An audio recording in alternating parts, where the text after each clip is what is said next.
अल्लाह ने मूसा अलैहिस्सलाम को निर्देश दिया कि वे एक मछली लेकर सफर पर निकलें और जहां वह मछली गायब हो जाए वहीं उन्हें हजरत खिज्र अलूबिस मिलेंगे।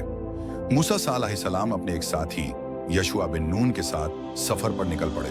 चलते चलते वे एक जगह रुके और वहीं आराम करने लगे। उसी समय उनकी मछली समुद्र में कूदकर गायब हो गई, लेकिन मूसा अलैहिस्सलाम और उनके साथी को यह बात तुरंत याद नहीं आई।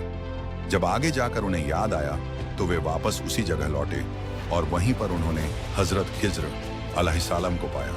मूसा ने खिज्र से अनुरोध किया कि वे उनके साथ सफर करें ताकि वे उनसे ज्ञान प्राप्त कर सकें। खिज्र ने जवाब दिया, तुम मेरे साथ धैर्य नहीं रख सकोगे क्योंकि मैं जो कुछ करूंगा उसकी वास्तविकता तुम नहीं समझ पाओगे। मूसा ने वादा किया कि वे सब्र रखेंगे और बिना पूछे किसी भी घटना पर सवाल नहीं करेंगे।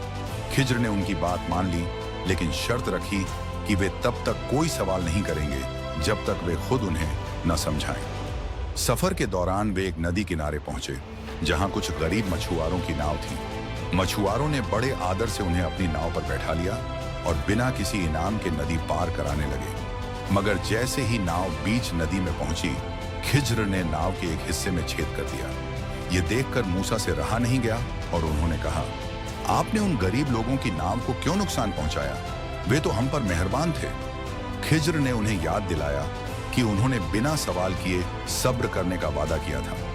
मूसा ने अपनी गलती स्वीकार की और आगे बढ़ने लगे। आगे चलते हुए उन्हें एक छोटा बच्चा खेलता हुआ मिला। अचानक खिज्र ने उसे मार डाला। यह देखकर मूसा को बहुत गुस्सा आया और उन्होंने कहा, आपने एक मासूम जान को बिना किसी कारण मार दिया।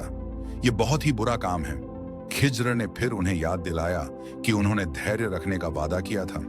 मूसा को अपनी गलती का एहसास हुआ, लेकिन उन्होंने तय किया कि अब वे अगली घटना पर सब्र रखेंगे। इसके बाद वे एक गांव में पहुंचे। वहां के लोगों ने उनके साथ बहुत बुरा व्यवहार किया और उन्हें कुछ खाने तक को नहीं दिया। फिर भी जब खिज्र ने देखा कि एक पुरानी दीवार गिरने वाली है तो उन्होंने उसे अपने हाथों से ठीक कर दिया।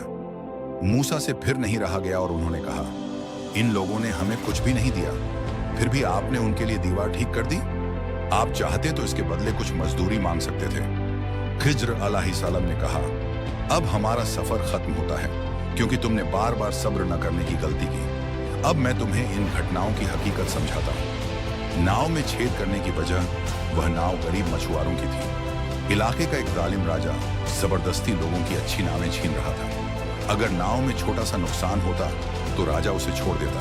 इसलिए खिज्र ने नाव को नुकसान पहुंचाया ताकि बाद में मछुआरे उसे ठीक करके फिर से चला सकें। बच्चे की हत्या, वह बच्चा बड़ा होकर अपने माता पिता के लिए बहुत बड़ा दुख बनने वाला था। अल्लाह को यह मंजूर था कि वह जल्द ही इस दुनिया से चला जाए और उसके माता पिता को इससे अच्छा और नेक संतान मिल जाए। दीवार को ठीक करने की वजह गांव की वह दीवार 2 अनाथ बच्चों की थी जिनके पिता ने उसके नीचे एक खजाना छिपा रखा था। अगर दीवार गिर जाती तो गांव के लोग खजाना लूट लेते।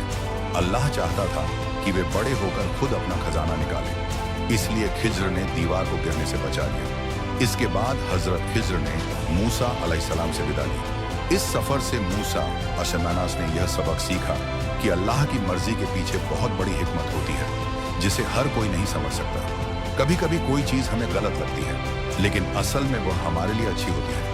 हजरत मूसा अलैहिस्सलाम और हजरत खिज्र अलैहिस्सलाम की यह कहानी हमें सब्र, अल्लाह पर भरोसा और उसकी हिकमत को स्वीकार करने का पाठ सिखाती है। कई बार हमारे जीवन में ऐसी घटनाएं होती हैं जिन्हें हम बुरा समझते हैं, लेकिन उनके पीछे कोई ना कोई भलाई छिपी होती है।